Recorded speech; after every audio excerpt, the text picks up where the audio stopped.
Hear from Tom's family. We're also, this is the opportunity, if there's anyone in the room that'd like to come up and just say a few words of their own. We kind of bit of an open mic thing. But Tracey, if Tracey, Tom's daughter, would please come up.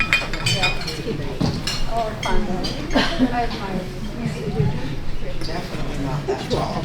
Okay. So I am Tom's oldest. Daughter Tracey.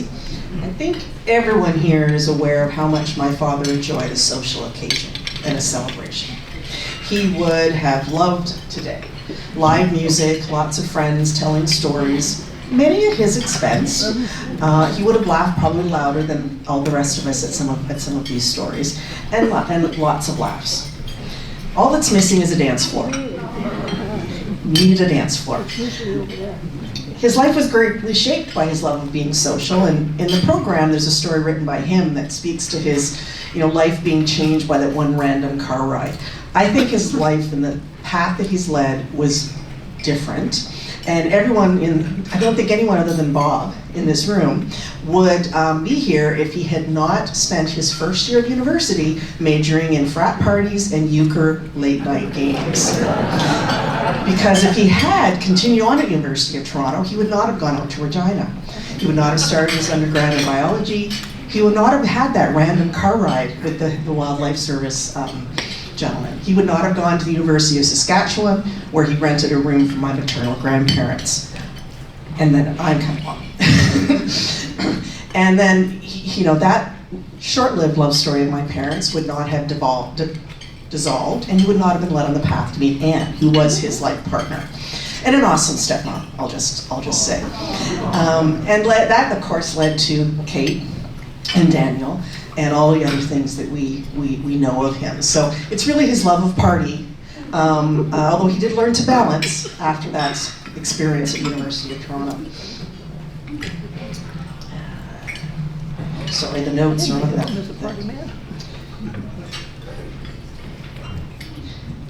I think that my dad was particularly happy when his third child, Daniel, came along, because he was finally had a child who had an interest in doing outdoor activities with him. Whether Daniel was doing it willingly or not, he did go, and he did seem to enjoy it. I would glaze over about 5-10 minutes into the salmon spawning tour, and I suspect I whined a lot about the mosquitoes. The earliest memory of my father is really a sensory memory. I don't have a memory of him specifically in my mind. I remember the feeling, the fuzzy beard, the softness and the smell of a pipe. And I can't smell a pipe today without thinking of my dad. And he could sport a pretty epic beard. You can see from the different pictures here. Hipsters really had nothing on my dad when it comes to a good beard. And for a short period of time, he had one of those Magnum PI mustaches. If you watch carefully, it's up there. Speaking of the other child, that's the Raider up there on the picture now. That was his fourth child, his beloved Raider vehicle. And Daniel and I were talking in the break about him in that vehicle. And I think he said to me one time when I came up to visit, "Let's go for a hike." And we drove for, I think, 3 hours in the Raider down a logging road.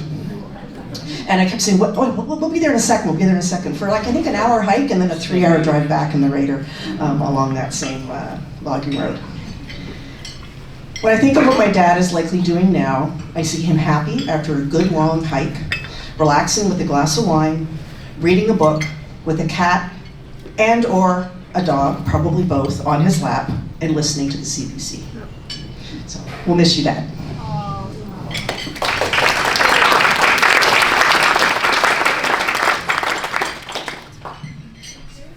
Now here's the opportunity, if there's someone who would like to come up and just say a few words in memory of Tom. It would be appreciated. I'd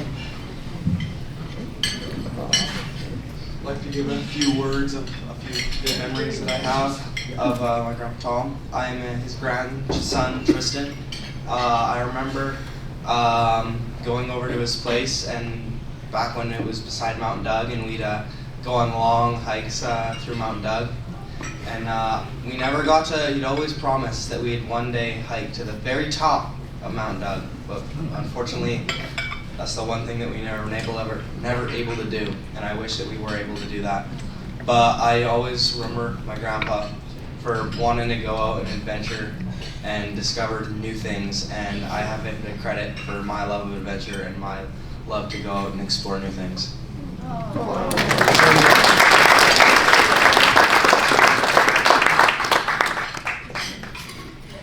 Others. Don't be bashful.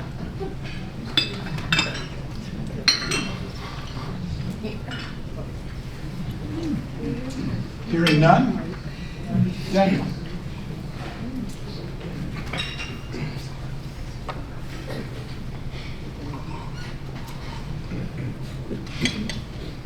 I'm back.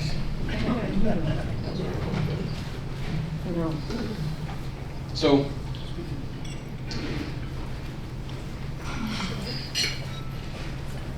mine is more of a kind of reflection on the father-son dynamics. Can be complicated at times, but I heard a story once, a story about two brothers. The older brother had been a Marine in Vietnam. He was a lieutenant. And one day, his younger brother told him about a job that he was applying for. When the older brother, Larry, heard the job would require some leadership, his tone changed. He got very serious and he said, if you're going to be a leader, be a real leader. Don't be one of these Hollywood types, just acting tough. Be strong enough to be gentle. When I heard those words, be strong enough to be gentle, they resonated with me. I didn't know why, but they felt familiar. They made sense. I have since used those words as something of a personal mantra. I don't always succeed at something that I have to work at. Sometimes I stumble along the way and I have to pick myself back up again and be reminded of why those words are so important. Not until very recently did I finally understand why those words carry so much weight for me. I witnessed it every day growing up, seeing it right in front of me as an example of what I could be. What is something that I have to push myself to be, something that I have to strive to be? For my dad, it was effortless. He in every way embodied those words, be strong enough to be gentle. When he passed, it was almost like a final unspoken lesson passed from father to son. I realized that just by being yourself, trusting in yourself, others could aspire to be like you.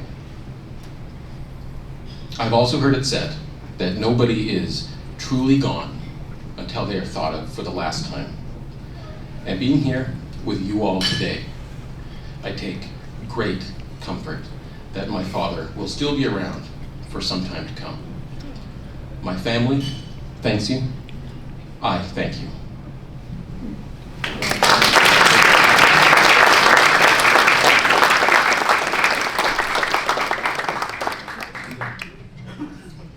So thank you, Daniel, Tracey, Anne. Thank you, everyone, for coming and taking time to honor Tom and his wife and his family. Thank you again for the wonderful commemoration slideshow, Tracey, and Moretta for the table centers. And so please continue to mingle and enjoy conversations and enjoy seeing people that are getting the sense that some of the other people in this room haven't seen each other for a while. So it's good to always touch base once again. So please enjoy your conversations, and thank you everyone for coming.